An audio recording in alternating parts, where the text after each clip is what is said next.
Starting now. Oh, actually, sorry. No, I'm not going to start now. I'm just going to make sure I'm on mute myself.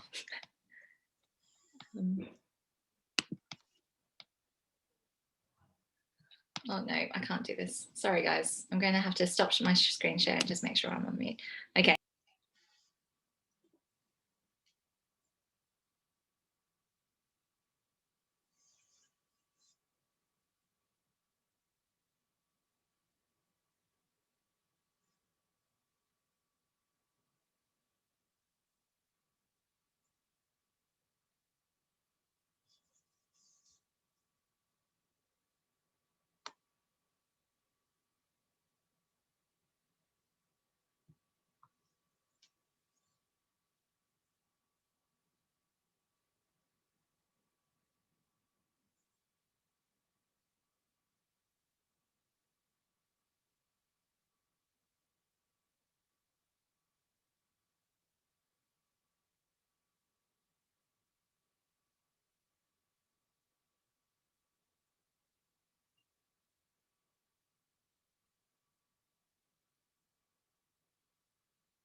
Good afternoon and welcome to this webinar, Why the Green New Deal Must Be Feminist.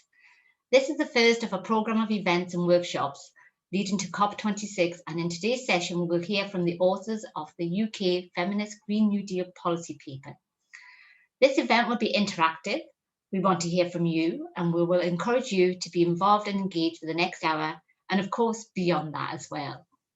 So I'm Serena. My work involves engaging communities on climate change, specifically working with Black and ethnic minority groups across Scotland. I also work with policymakers to ensure diverse voices are brought to the table and can influence decision making. I'll be hosting today's event, which has been brought together jointly by WEN, Women's Environment Network, and the Women's Budget Group. So just before we get going, a little housekeeping. Just a reminder that you are all on mute. But however, if you do come off mute, please just ensure that you are put back onto mute because that helps us to hear the speakers. Please feel free to get involved in the chat box. The chat box will be open throughout, and we would definitely encourage you to use it to introduce yourselves and to engage with one another. Put any comments or reflections as well into the chat box, and any questions that you might have for the speakers. We may not have time to address all the questions during this session. However, we will be collating them and these will help shape and develop the paper. Right, so looking at the agenda. So first of all, we're going to hear from Dr. Sharon McGregor and Maeve Cohen, the authors of the policy paper, and they will present the key elements of the Feminist Green New Deal based on the draft roadmap document and policy paper. We will then ask for your views and your opinions, and for this we will be using Mentimeter. So don't worry, if you're not familiar with Mentimeter, there's no need to download any apps. You can just simply access it by clicking on a link, and that link will be shared in the chat box. After the Mentimeter activity, we will go back to our key speakers, and we've got some questions that we'll be asking them, and these were from the questions that were pre-submitted. And we are really thankful to all of those who took the time to submit questions. And they were very, very thoughtful questions and very thought-provoking questions. But unfortunately, we can't address them all in this webinar, but we are hoping that we can use them to inform the project going forward. And just before we close, we will have a few words from both WEN and Women's Budget Group on what else is happening and how you can get involved. Please note that this webinar is being recorded, and for those that are interested, it will be shared on our web pages. So a little bit about the events. So WEN, in partnership with the Women's Budget Group, are working hard to ensure that the voices of women, people of colour and other marginalised groups are heard during environmental debates. They are encouraging women's organisations to engage with the environmental sector to incorporate a gendered approach to their work. So this exciting project involves grassroots workshops, policy roundtables, discussion papers, and the launch of the Feminist Green New Deal manifesto at COP26 Glasgow Climate Talks in November 2021, hopefully this year. And as we know, the climate crisis needs urgent action to transform the economy and society. Although climate change will impact on everyone, it is women and people of colour who will experience the most acute effects. Yet they are not equally involved in decision making nor involved in the solutions to address the climate crisis. The set of ideas broadly known as the Green New Deal has a lot to say about the changes needed to tackle global inequality and climate catastrophe, but it hasn't always considered how gender or other forms of discrimination like race or class interact with the climate emergency in the UK. WEN and the Women's Budget Group published a policy paper which outlines the key elements of what a feminist Green New Deal would look like in the UK, bringing a gendered analysis to the Green New Deal and transitioning to a green economy. This was presented to the Commission for a Gender Equal Economy last year. So today we are very fortunate to have with us the two co-authors of this policy paper to provide an outline of the key elements. So we have Dr. Sharon McGregor, who is an academic at the University of Manchester, whose research focuses on the relationship between feminist and environmental politics. And we also have Maeve Cohen, is a campaigner, organiser and researcher working to build inclusive economies that serve people and planet. So welcome. And Sharon and Maeve, over to you. Hey, thanks, Serena, and hi, everyone. I'll just say a few words to give a bit of a background to the roadmap and then turn over to Maeve to talk about the content. The roadmap that we're here to discuss has been developed in the last month or so and is based on that longer policy paper that we started working on about a year ago. And I hope people will take the opportunity to look at that longer policy paper for more detail on the thinking behind our recommendations. In brief, we developed them by critically analyzing existing versions of the Green New Deal through a framework of gender justice principles. And then we also looked at what feminist groups in other countries, particularly the US, were saying about Green New Deal and the debates about Green New Deal ideas. And then we developed a draft of some recommendations that we shared with and discussed with an audience of around 100 people at a WEN forum for International Women's Day, almost exactly a year ago. And clearly we started this whole process in the early days of the pandemic. So we've since needed to kind of rethink and review what we've said and to take on board lessons learned through the pandemic and the ideas that are emerging about building back after COVID. And clearly this is still an ongoing process, as Serena said, and we're here to learn from people in the audience today and in forthcoming events. It is still a draft roadmap and it's not a blueprint. But I wanted to say something very briefly to answer the why question. Why do we need a specifically feminist roadmap to a Green New Deal for the UK? And of course, it's important to note that there are other organizations in the UK who are working to set out a Green New Deal vision. And we're not trying to compete with those, but rather to contribute to what is hopefully a collaboration and a collaborative process amongst lots of different civil society groups in the UK. And it's true that most of the existing Green New Deals include concerns for social justice and are calling for a just transition to a decarbonized society. However, feminists have known for a very long time that unless gender inequalities and women's concerns are explicitly included, they tend to be overlooked in generic conversations about justice. In the global movement for climate justice, women's and feminist organizations have been lobbying all the way to the United Nations for climate change mitigation and adaptation policies to be gender just.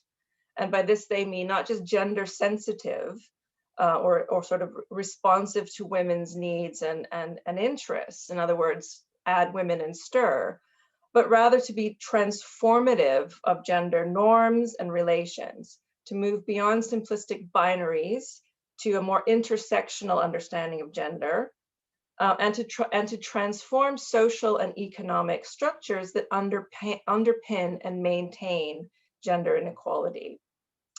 So a very significant part of that transformation is to change existing relationships of care in the care economy and to adopt policies that recognize the essential value of care work and that serve to reduce, redistribute, and reward the work of caring, which is often shouldered as a burden by many women.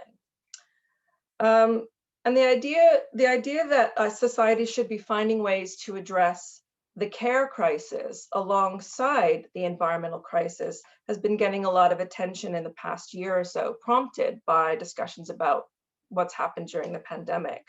And this is wonderful to see. It's wonderful to see care being put at the center of our discussions. But it's not new. Feminists in the environmental movement have been making this case for decades. And I mean, I have been making these arguments for probably around 20 years. And I always like to give the example, it's quite catchy, to quote Petra Kelly, who is the founder of the German Green Party and an early voice in ecofeminism, who argued that we don't want an ecological society where men build windmills and women bake bread and weave rugs. And that was in 1984. And here we are in 2021, calling on everyone working to develop visions for a decarbonized and just society and in addition to rejecting business as usual, we need to reject gender as usual and caring as usual. And I think it's time to take this, this moment in history to radically rethink how and by whom the essential work of caring is done, the essential work of caring for people, other species, and the planet.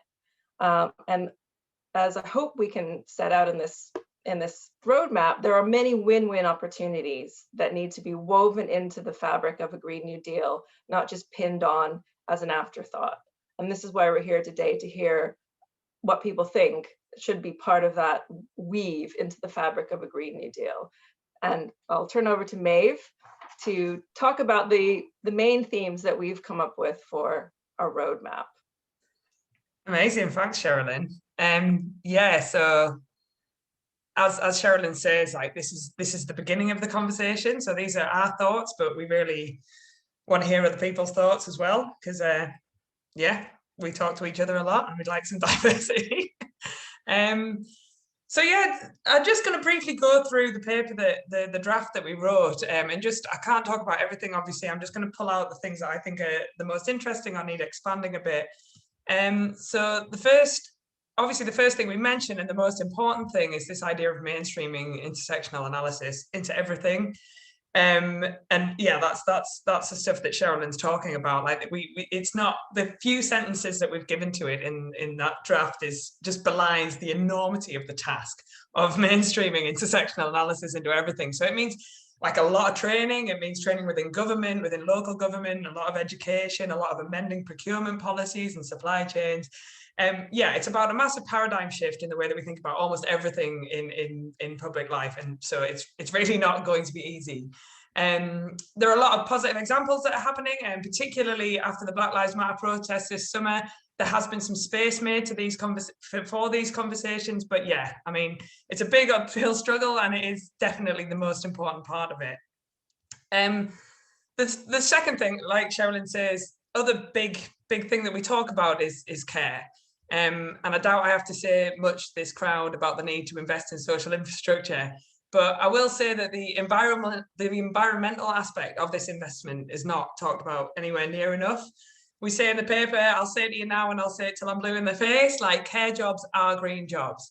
And when talking about the Green New Deal, the pillars of the Green New Deal are living within our planetary boundaries and social justice, right? So in this world, we will need to provide fulfilling low carbon jobs for everyone, right? And this is where care work is perfect. Care work is by its very nature really labour intensive. There's a lot of jobs in care, a lot of potential jobs in care. It's relatively low carbon and it's absolutely essential for a world in which the most vulnerable are protected.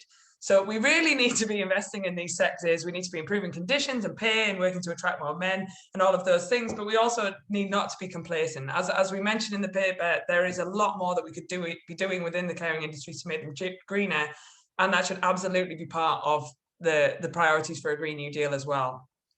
Another important aspect that I wanted to talk about was devolving power. So this did feature in the initial paper that we wrote, and it just seems to get ever more relevant and sensible in the current context. So we all saw globalization hit a very massive and obvious wall during the pandemic. And I think there are like increasingly calls for more localism, more local action. We've seen the success of local action during the pandemic. So the formation of mutual aid groups, of food banks, protecting the vulnerable, of those solidarity funds and things like that. Also the vaccine rollout, which in the UK has been really impressive, was massively due to the fact that it was devolved to local health or health providers to roll it out. So devolution is really important, but that said, there is still another really important role for the state to play. So it's not all just about local communities looking after themselves. The state has a role in distributing funds throughout the country. It's got a role in large-scale projects like transport and broadband. So the sort of devolution that we want is a devolution that works with a friendly state, fueling democratic engagement and facilitating decision-making at a local level. Another glaring important thing within the Green New Deal is obviously jobs. So we talk about jobs a bit in the paper, and we talk about automation and tech. And since the Industrial Revolution, people have been scared of machines taking their jobs. And largely in the aggregate, it hasn't happened. Machines haven't taken everyone's jobs, but there have obviously been massive losers in this. And I want to sort of talk about that in relation to decarbonising as well. There's going to be some massive losers in the green transition, right? And it's really important that we support and protect those people. But it's not necessarily to do with employment. So a lot of the advances for women in the past decades, a lot of the innovations that have helped to emancipate women, things like washing machines and disposable nappies and ready meals, that have freed up women's time from drudgery, they're not very green, right? So we really need to think about what the world that we want to move into. We don't want disposable plastics wherever possible. We don't want agribusiness. We're going to want to have locally grown organic food, but we need to acknowledge that in doing that, there's going to be a lot more prep time, right? There's going to be a lot more labor needed in taking that food and cooking it into dinners, and we need to make sure that additional labour of boiling the nappies on the hob doesn't just fall on the shoulders of women. And we can do this with jobs and with innovation, right? We can think about how we can support small businesses, minority-led businesses, to provide these services rather than it just happening silently and invisibly in the home. So we can have small businesses who prepare food and bring it to your door. We can have laundries, like co-ops doing the laundry, coming to your house, getting your dirty nappies and cleaning them and bringing them back to you. So yeah, we really need to think about who the winners and losers are, but like we said, we need to sort of feed this intersectional analysis into everything and think about, when we do transition to a green economy, what is that actually going to look like for people on the ground, and how do we ensure that the additional work that's necessary doesn't just fall on the shoulders of women. I feel like I've been talking for a while. I'm going to quickly talk about physical infrastructure. So housing is obviously, we know there's a huge housing crisis in the UK, and a huge part of this is the amount of money that gets pumped into the housing sector. So 50% of commercial lending in the UK is on mortgages, and that has just skyrocketed the price of housing and excluded a lot of vulnerable people. So we really need to start thinking differently about the provision of housing, the provision of affordable housing. So we need to be thinking more about social housing. We need to be thinking about things like common ground trusts, which is where the land underneath the house is collectively owned, and people can own the houses on top of the land, which is significantly cheaper. And we also need to be thinking about the design of houses. So houses are currently set up in a way that doesn't really facilitate the equitable division of domestic labour. They're also not very green, so we don't all need washing machines. We don't all need like 1 million recycling bins. We can think about things like co-housing models, or ways that we can build and construct our houses, which facilitates, better division of domestic labour is much greener.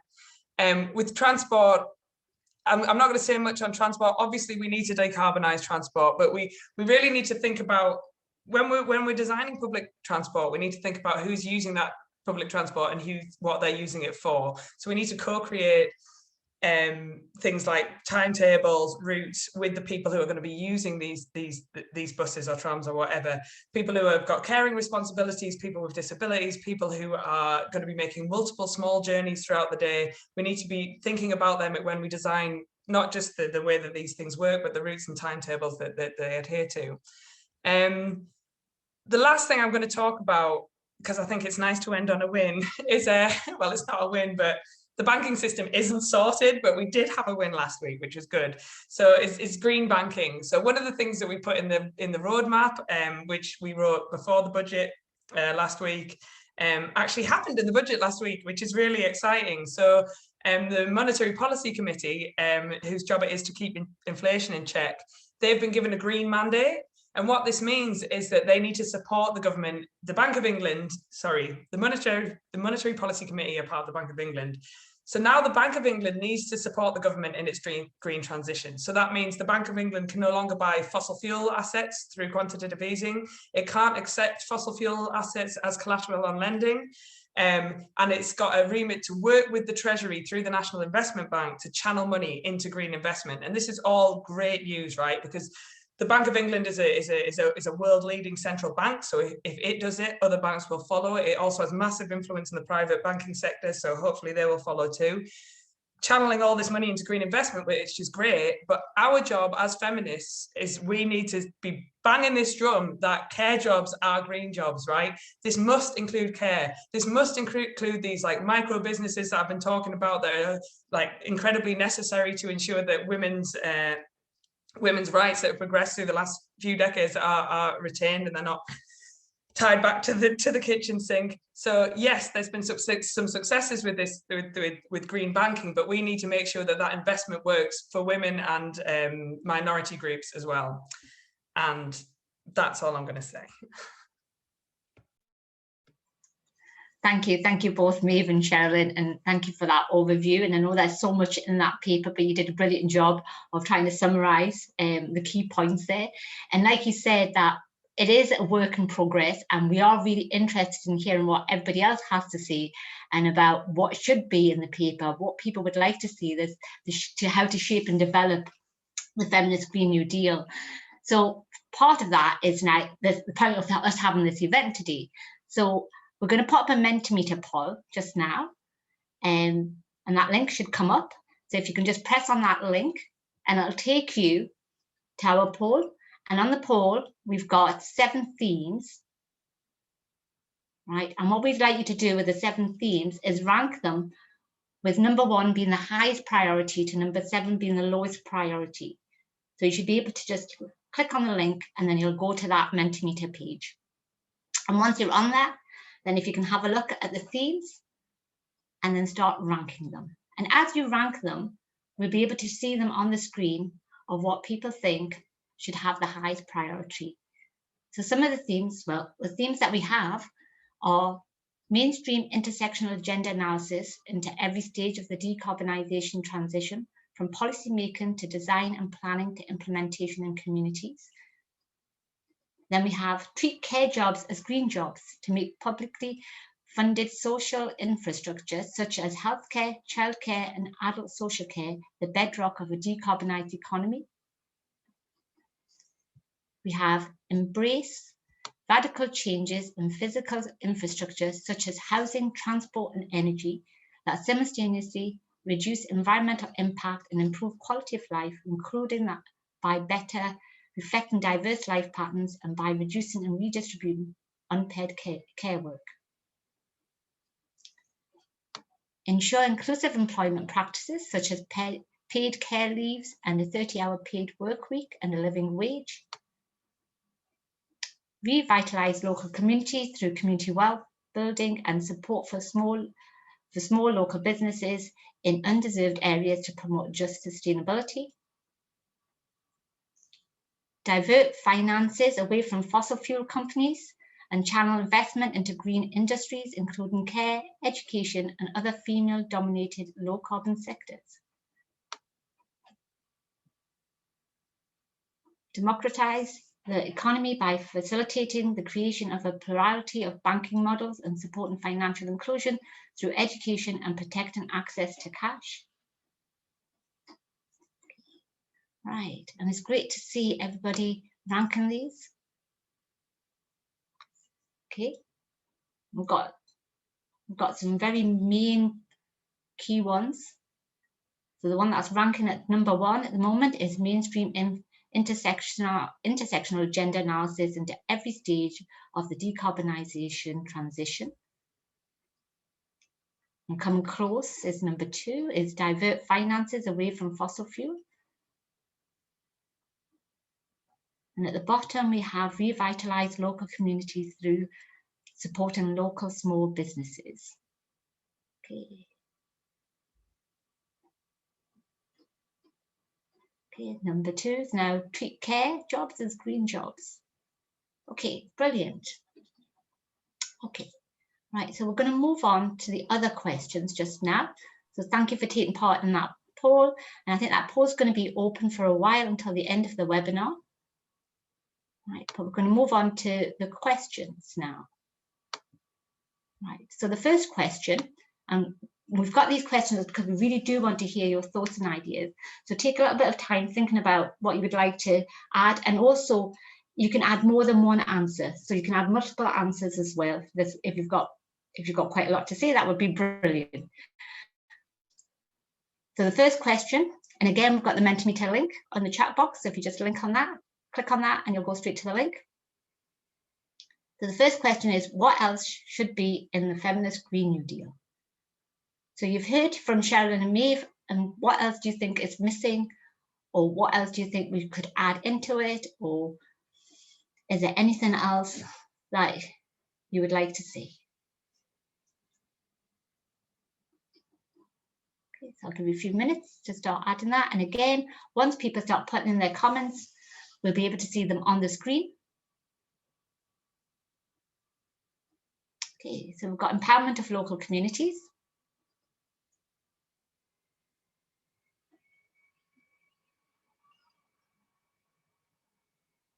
Large focus on disability.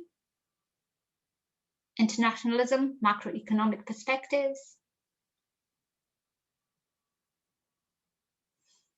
Support for women's workers in manufacturing, particularly fast fashion. That's a good one. Fast fashion is coming up more and more in terms of like environmental discussions. Okay, they're all coming in now. Right. Even bigger focus on paternity leave. Women's decision making on planning and land use. Supporting females in STEM, science and engineering.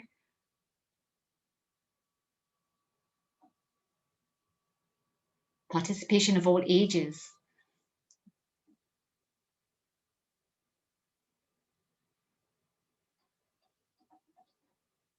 The role of public ownership. Yep.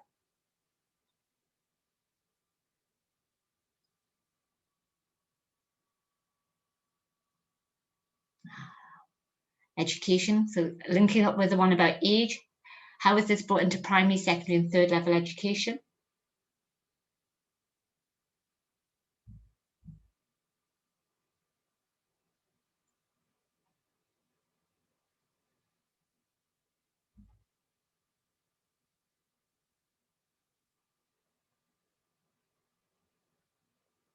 Younger people coming up again and again.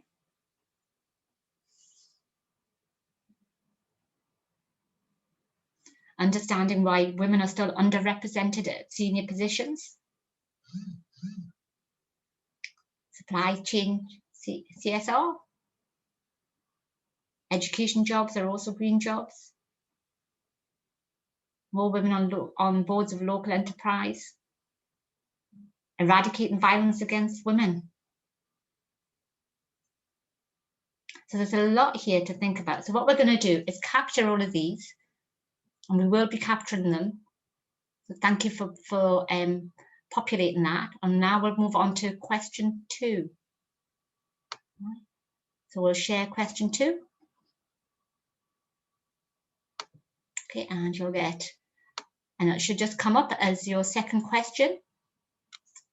So how can more people be included in this?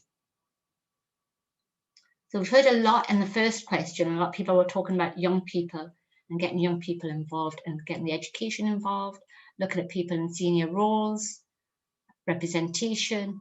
So how do we do this?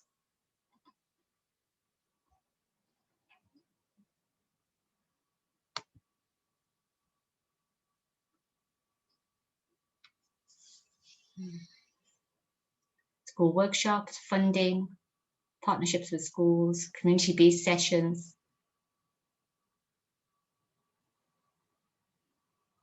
Active conversations with young people in schools and universities. Low-paid workers unionised by geographical area. Acorn are doing this, brilliant, great to have a model. Citizens' assemblies, these are coming up more and more around the country.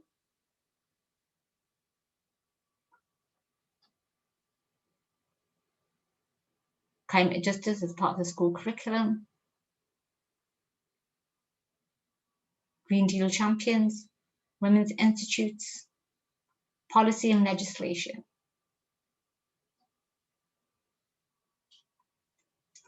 Connection with the Global South.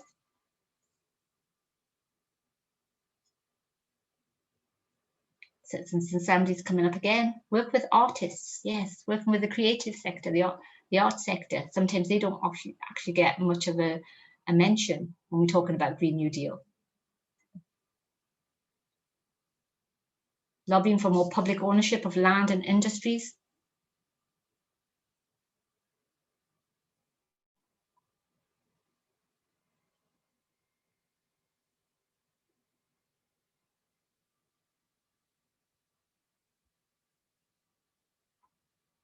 Engage champions in popular media, radio, BME media as well. Yes, getting the media involved, and somebody else also mentioned social media as well, using social media platforms and social media communities. Brilliant, thank you. We've got lots of ideas here. Thank you very much for everyone that's participated in this. Right, brilliant. Right, so I'm going to pass it over to Maeve and Sherilyn just now. Was there anything in there that struck out for you? Was there any of the ideas, suggestions, something that's new that you might not have seen or heard before?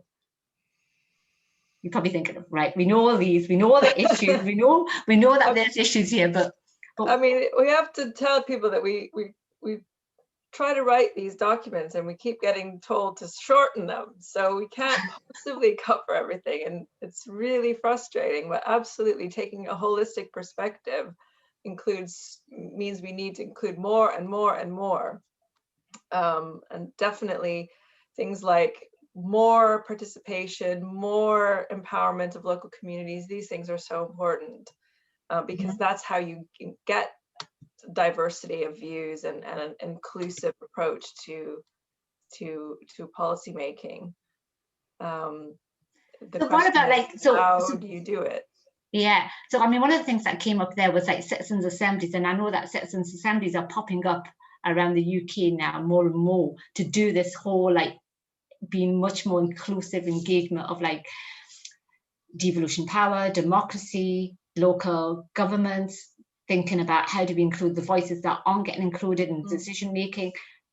So have you engaged at that level yet on the Green New Deal? We haven't. We've just written this policy paper.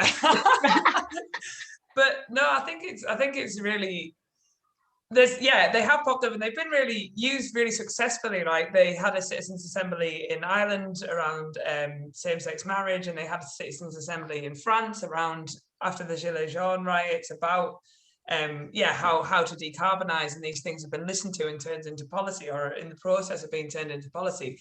But I think we talk about co-creating policy, and we talk about all of these things as if they're like really easy to do, and I think they're actually really hard to do. And I think that sort of in the policy world, it's all very well and good for us to recommend that happens, but I think there's a lot of like training and change that needs to go on within local authorities.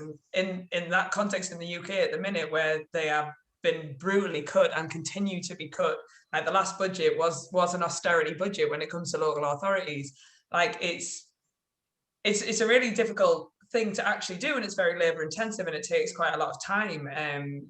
So yeah, I mean, that was a bit of a gloomy thought. And the thing that tends to be missing is these intermediaries, these people who are trained and paid to do this mobilizing work in local communities, right? I mean, that's what we need, is people who are empowered to help the process, help communities find ways of engaging with these issues. Whether that's going to be groups like Women's Budget Group, people that work like Maeve and I in academic settings or think tank settings. I mean, these are really important, but the time and the funding needs to be there. That's what I was just about to say. The time and the funding needs to be there, because nobody can do it without that. We need those resources there to do it. So then that always goes back to the question of like, who can fund this and who would fund that, and why would it be a priority? And how do we make it a priority? Like, so if you're putting a bid to a funder, how would you make this a priority to a funder? What would your suggestions be? How would you sell it to a funder? I'm putting you on the spot now. I think Sherilyn's quote that she made earlier about the men building the windmills while the women bake the bread is really important. Like, most funders want to create a better world, and they don't want to make like the invisibility of the work of women within the Green New Deal plans so far. I mean, and it's changing, and it's really wonderful to see that it's changing, but it's just not good enough. And if you're going to funders who are like funding progressive left organizations, you need to make that point to them. And I think that how could they not agree? Right, brilliant. Thank you. Thanks for that tip, because it's really important, like for those intermediary organizations to know how to sell it. It's really important. Because I mean, it's just not good enough to just be green, right? Just being green doesn't get rid of thousands of years of patriarchy and colonialism. Like that, green's one bit of it, but there's so much more. Yeah, and that's a bit, I think, it's like trying to connect like all the different social justice issues together, and not just look at it through like one lens is really important. And I think the sort of the Green New Deal conversation in the States does a lot of the social justice work because they don't have a welfare state. So there's a lot to be said there, where I think a lot of the stuff that's historically come out of the UK on the Green New Deal hasn't had as much to say about public services, and hasn't had as much to say about those things because they're a bit taken for granted. So I think we do need to do more work on that in the UK, and it's great to see it happening. So that was going to be one of my other questions, is just to say, well, how does the Feminist Green New Deal in the UK connect to other Green New Deal movements across the globe? Well, I mean, we've certainly participated in the US. I mean, the Women's Environment and Development Organization, based in New York, is a global feminist organization. They've been having a kind of process that started a couple of years ago to develop a feminist, almost a manifesto on Feminist Green New Deal. We've participated in an event last summer, which was a global town hall that looked at different frameworks for a Feminist Green New Deal from many different countries in the global South as well. So we're part of that conversation. We have a lot to learn from them. And in fact, I think we in the UK have a lot to learn from already ongoing movements around ecofeminism, feminist climate justice in the global South, because the way that sort of intersectionality is embedded into the conversation, the way empowerment is used as a concept is really important. And that empowerment in a way that challenges the idea that, oh, we just need to empower women economically so that they can help foster growth and the kinds of sort of sustainable development that's extremely compatible with continuing capitalist functioning, right?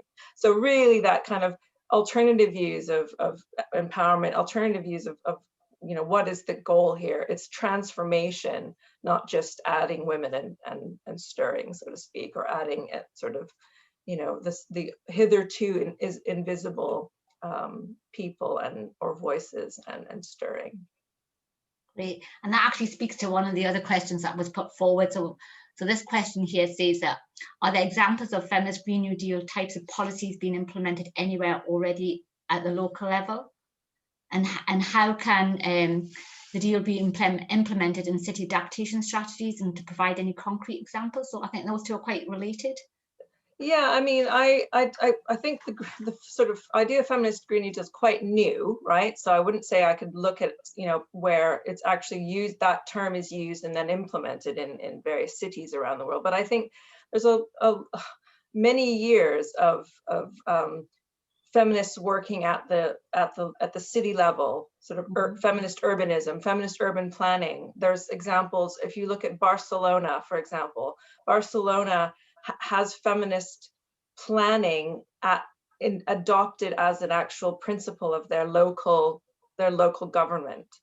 And so can you expand on what does a feminist planning look like? What is that? Well, we do have it in our roadmap. We talk about the need to think about how the built environment enables diverse life patterns, enables people to get around by in sustainable ways, whether that's walking or in short journeys.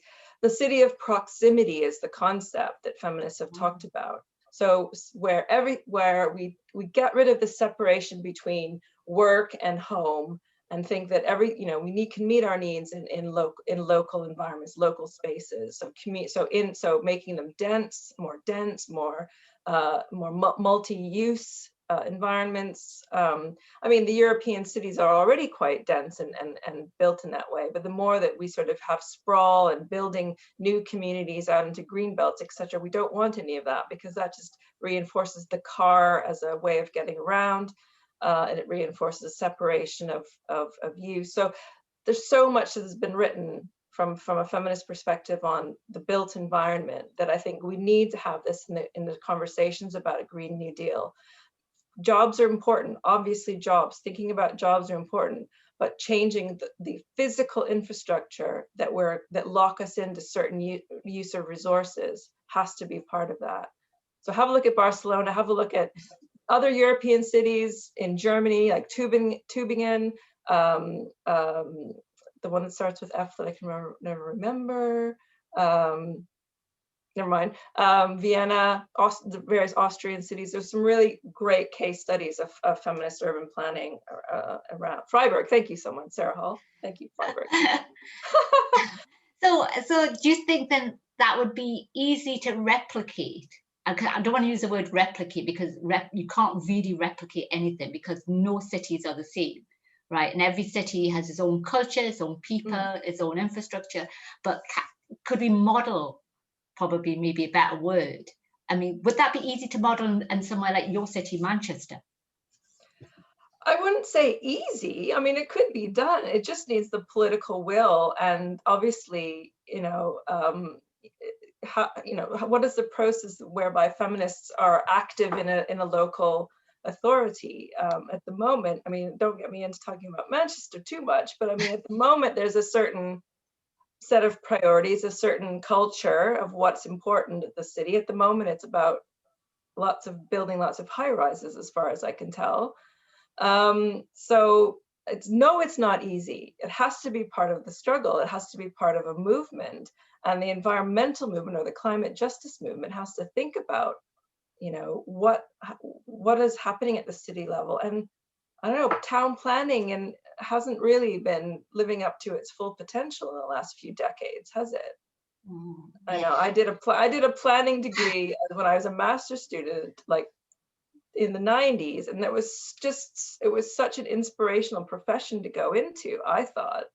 But I don't know, maybe we need to think about that kind of thing, and empowering the planning profession, architect, design professions to to embed and embrace some of these principles. Yeah.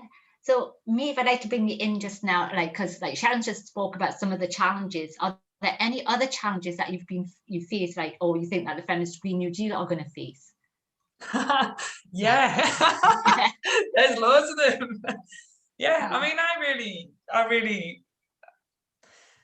really worry about the future. I really worry about the state of politics and the divisive nature of our politics. And I mean, I've never in my voting career ever had a vote go the way that I wanted to go. And I feel like there's just these divides happening in society that are getting bigger and bigger and bigger. Obviously, Meghan Markle debacle being a case in point. People are completely divided, and I think that philosophy that talks about inclusivity and bringing people on board and including everyone is not in vogue at the minute. And I think that it's with the climate emergency, as things get more intense, people lose hope. I think that we've got systems and institutions that are set up that aren't fit for purpose. We've got, as the climate crisis continues and we have places becoming uninhabitable and increased migration, we don't have the cities to deal with it. We don't have the political infrastructure to deal with it. And I think that, I mean, to be honest, I think that stuff's going to get a lot worse before it gets better. But I think that it can get better, and this sort of work is laying the groundwork of how we create a better world. And I think that what we can do now. So I've sort of lost faith in big politics. I always thought that whoever politicians are in power, that's how the way it goes. Thatcher came in and then all of that happens. And the pandemic has sort of been a bit of an eye-opener for me, that context is so much more important than who's in power at the time. So we got the most right-wing government of all time elected, the most right-wing cabinet ever. And then a few months after they got elected, they did the biggest state spending in history. Because of the context in which they were working. That's not to say that they're not very right wing and doing loads of stuff that I'm not happy with, but I'm quite heartened to see how much the context matters. And I think the job for people like us is to start having those conversations, and it starts small and it gets bigger and bigger. And I feel like the politics takes a bit longer to catch up, but the context is very much changing. The conversation around care is changing a lot. The conversation around the environment has changed massively in the last few years. So yeah, I think there's a huge amount of barriers, but there's also a huge amount of room for hope and a huge amount to do, which at least makes us feel useful. No, that's great to bring in where the significant changes can happen. And one of the things that was coming up in the Mentimeter, the chat was about young people and about education. So that was coming up quite a lot. And I'm really quite interested in that myself, because I'm involved in a series of workshops with Edinburgh University looking at anti-racism and colonialism within the education system. But one of the things that's missing is this whole feminist perspective and intersectionality perspective, especially around a just transition. So how do we bring that into the education where they're already struggling to talk about colonialism, talk about climate justice? So how do we bring in another layer? Well, I've spent the last however many years campaigning for economic education reform. So I did an economics degree in 2012 and started with some colleagues, a group called Rethinking Economics, to try and change economics education. And it's had a lot of successes. I think the key is the students, and I think that in the UK, where we've monetized and privatized education to this extent, and it's a new thing, students have an insane amount of power because of the marketization of the education system. They are the end users, and they can use that as leverage at the universities and say, this is what we need to be taught. I think that there's loads of loads of campaigns going on like this about decolonizing the curriculum, obviously in economics, but across the board. There's a huge campaign group called Students for Sustainability, SOS, Students Organizing for Sustainability, who are doing across the curricula work on transforming the curricula to embed sustainability in everything. But Sherilyn's on the other side of that. She's an academic, so let's see what it's like for you guys. I mean, I try, yeah. I mean, I try and teach in an intersectional way about and empower students to think critically about politics and critically about environmentalism. There's lots of tools for kind of analyzing power and the structural causes, the root causes of the environmental crisis and the climate emergency, and just they're all connected. I mean, climate justice, climate injustices, racial injustices, gender injustices continue, and they're all interconnected, and which is why intersectional analysis is so important. It's not easy to teach that, though, I suppose. Although, having said that, I would say the generation of young environmentalists and feminists now are much more aware and comfortable with these concepts and breaking down gender, thinking of gender as not as a binary and as always intersectional. I think that is, there has been a culture shift, I think, within certainly within young activist communities. Yeah, and it's interesting because you talk about like critical thinking, but that critical thinking doesn't happen until like higher education. So is there a role for like teachers within primary and secondary schools to start encouraging critical thinking? I think that's like, it's really hard.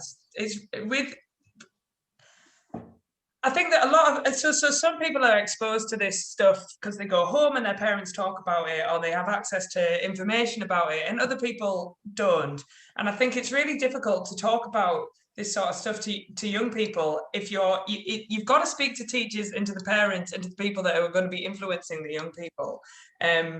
And I think it's really difficult to do. I think that there's a lot of I mean, I work in a campaign that's trying to diversify economics, which works with 15 to 17-year-olds, and it's all about trying to reach them through teachers, through careers advisors. But it's really difficult because it's like we were talking about at the start with the mainstreaming intersectional analysis. It's a paradigm shift. Like, it's completely changing the way that we think about it, and in a big way, it's thinking about what are these institutions for, what are schools for, what are universities for? Like, are they for like getting us ready for the jobs market, or are they for preparing us for a world in which it's going to be completely different, and we're going to need a completely different set of skills? And yeah, it's a biggie, and I don't know how to do it, but I'm trying. Oh, brilliant. Right. Okay. We can probably talk forever here, but just to highlight and to everybody else that's been involved, like how complex and in-depth that these conversations need to be, and how widespread we need to have these conversations. So I would really encourage everybody to get involved, either at the local level or like a policy level, but please continue to get involved. So talking about how people can get involved, I'm going to bring in Roshini from Women's Environmental Network, and also Sarah Rees from the Women's Budget Group to come and tell us a little bit and share a little bit about their work and what they've been doing. So we'll start off with you, Roshini. Great. Can everyone hear me? Yeah, great. Okay, so a bit about the workshops. They're part of the bigger project, and the reason for them taking place is to facilitate more participation from voices that are often not included in the decision making. They've been designed to gather thoughts and ideas around what is important to the participants, and the workshops are for women and people who are actively marginalised and racialised, because as we've heard, there's a great need for recovery plans and UK climate policy that include these or our voices. The workshops will be lively, interactive, with videos, breakout sessions, and time to share your ideas and experiences In them, we'll learn about the Feminist Green New Deal, holding space to share your thoughts and ideas, and essentially help to create the Feminist Green New Deal manifesto, seeing our voices reflected at policy level. Please do get in touch if you're interested in holding one of these workshops with us, and the links are in the chat room.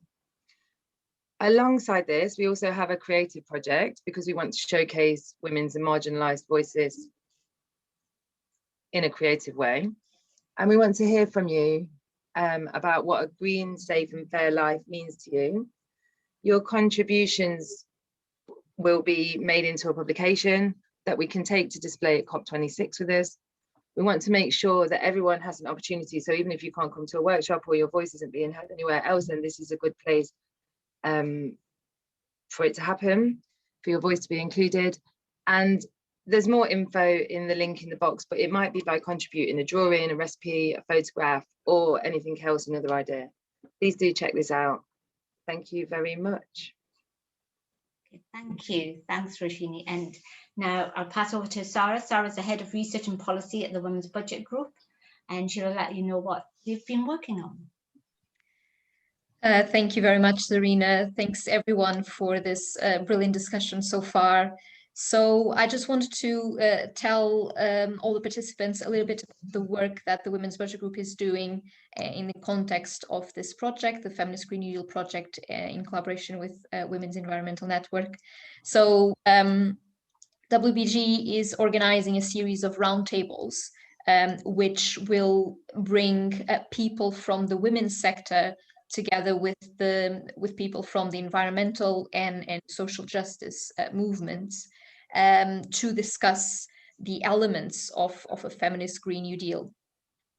And so this roadmap that Maeve and Sherilyn have just presented today, and your contributions as well today, will really help us to shape the discussions that we'll be having in these roundtables and the themes that we will focus on during those discussions.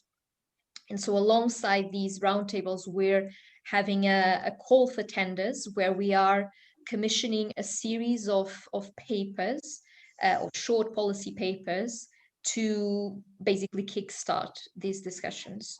So we will have a new call, a thematic call for papers every month or so. And at the moment, the call for tenders that we have open is on a green and inclusive transport. So thinking about new transport systems that are sustainable, environmental friendly, but also that take into account the travel patterns and the needs of women.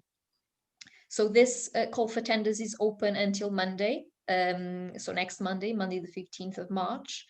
And so we encourage everyone here today who might have a research or a policy experience on this topic to submit their proposal, and we will be considering all those. Next month, we will open a call for tenders for a paper around housing, inclusive housing, and housing design that takes women's needs into account. And we will then have future ones announced as well. So keep an eye on our website. The links are also on the chat box, and I encourage everyone who might have an expertise on these topics to submit their proposals. Thank you, Sarah. Yes, the links to both WEN and Women's Budget Group are in the chat, and also do go to the websites, both of those websites. And Roshini is the campaign and project coordinator for WEN. I forgot to mention that. So also you will see her on the website, and you can follow her brilliant work that she's doing as well. And this is like, we're coming to an end now for this wonderful workshop that we've had today, this webinar, and this wonderful conversation that we've been having. And it's just a start, it's just the beginning. But one of the things that's coming out from this webinar today is that there's a feeling of a critical moment in time, that there is this moment now that where people want change, people want to see want to see change, and know that what we've been doing isn't isn't fit for everybody, and we need to find a way that we can have a world that's fairer and more just, and that's more inclusive of everybody. So thinking about that, think how you can get involved, think what you can do, whether it's locally or whether it's at a policy level. But please do continue to have these conversations and get involved.